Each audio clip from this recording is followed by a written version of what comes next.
अस्सलाम वालेकुम। आज की वीडियो में देखते हैं कि बिल्कुल सॉफ्ट चपाती, रोटी या फुल्का जो भी कह ले, आप किस तरीके से बना सकते हैं।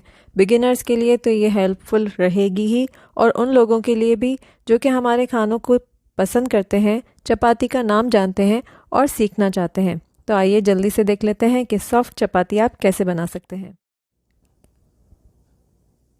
इसके लिए मैंने यहाँ पे लिया है सबसे पहले 3 कप होल व्हीट फ्लावर यानी कि चक्की का आटा, और आप कम ज़्यादा कितना भी ले सकते हैं, मैं एक रफली आइडिया दे रही हूँ।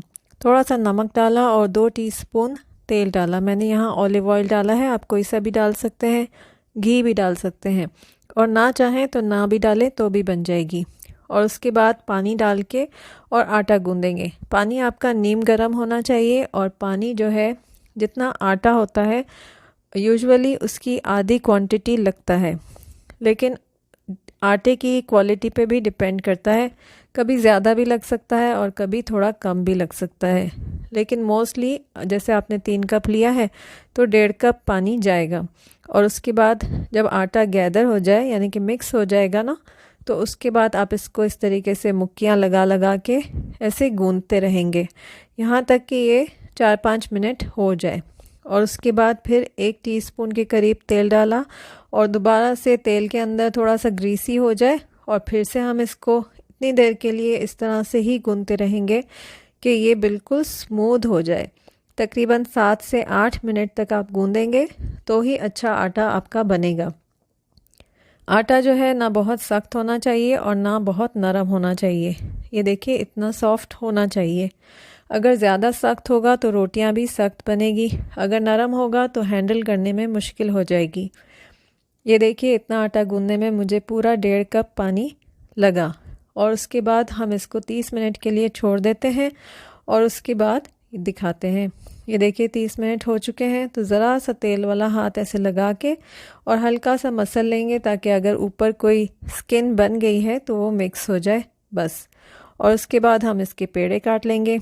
आप छोटी बड़ी कैसी भी रोटी बना सकते हैं, जितनी भी आप उसको बना सकते हैं, मतलब जितनी बेलना आपके लिए मुश्किल ना हो, या आपके घर में जैसी खाई जाती हो। छोटी साइज़ की खाई जाती है, कईयों के घर में बहुत बड़े साइज़ की खाई जाती है, तो उसी हिसाब से आप पेड़ा तोड़ेंगे और इसी तरीके से बनाते जाएंगे।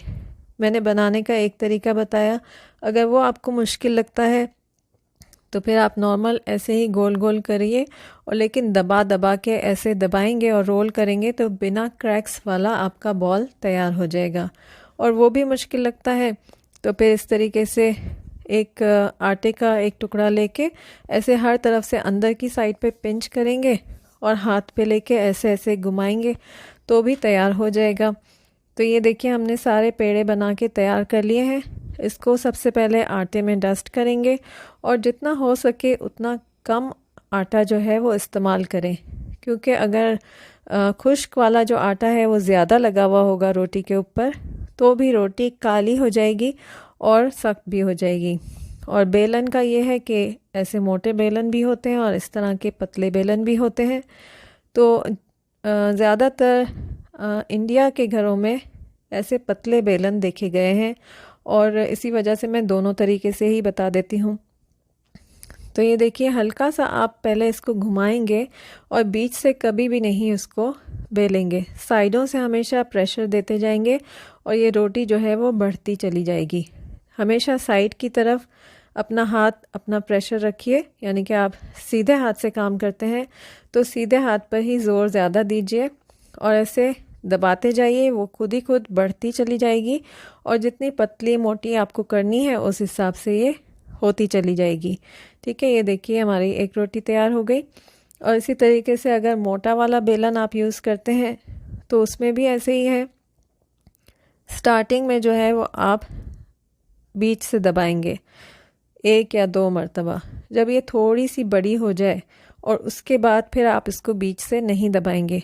अगर बीच से करेंगे तो फिर ये बीच से पतली हो जाएगी और किनारे मोटे रह जाएंगे।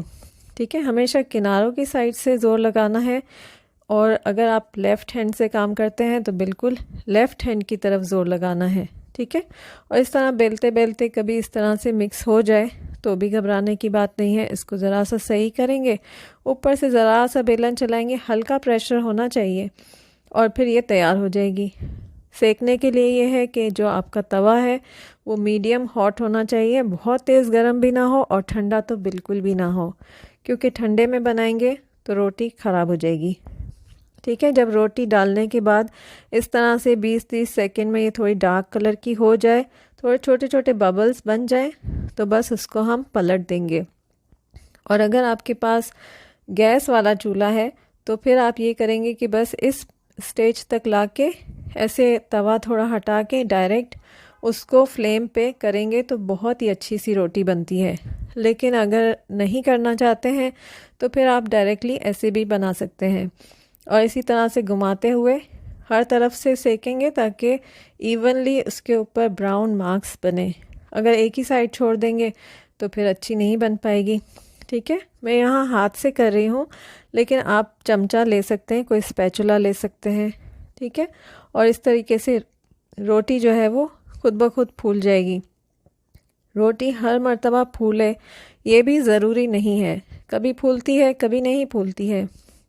मेन चीज़ है रोटी सॉफ्ट होना चाहिए। और यहाँ मैं अब फ्राइंग पैन में बना के दिखा देती हूँ, क्योंकि मेरे बहुत सारे जर्मन फ्रेंड्स हैं जिनके पास तवा नहीं होता है, तो फिर वो कहते हैं कि हमारे पास तो है ही नहीं, कैसे बनाएं। तो ये देखिए फ्राइंग पैन में भी बड़े आराम से बन जाती है। और इसी तरीके से हम अपनी सारी रोटियों को तैयार कर लेंगे। जब एक सिक रही होगी उसी टाइम पे आपको दूसरी बेलनी होती है। ठीक है। अगर आप नहीं कर सकते हैं तो एक साथ बेल के रख सकते हैं। और बस ऐसे एक कपड़ा लेंगे और उसके ऊपर रोटी रखते जाएंगे और हल्का सा तेल या घी का हाथ लगा देंगे, बिल्कुल हल्का सा, यानी कि 1/4 टीस्पून के करीब मैं लगा रही हूँ, इससे ज़्यादा नहीं लगा रही हूँ।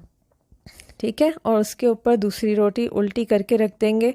और कपड़े के अंदर पैक करने से ये होता है कि बिल्कुल सौगी नहीं होती है, हवा लगती रहती है हर तरफ से और ये पानी जो है, जो भाप होती है रोटी की, वो अपने अंदर ले लेती है, तो बिल्कुल अच्छी सी तैयार होती है।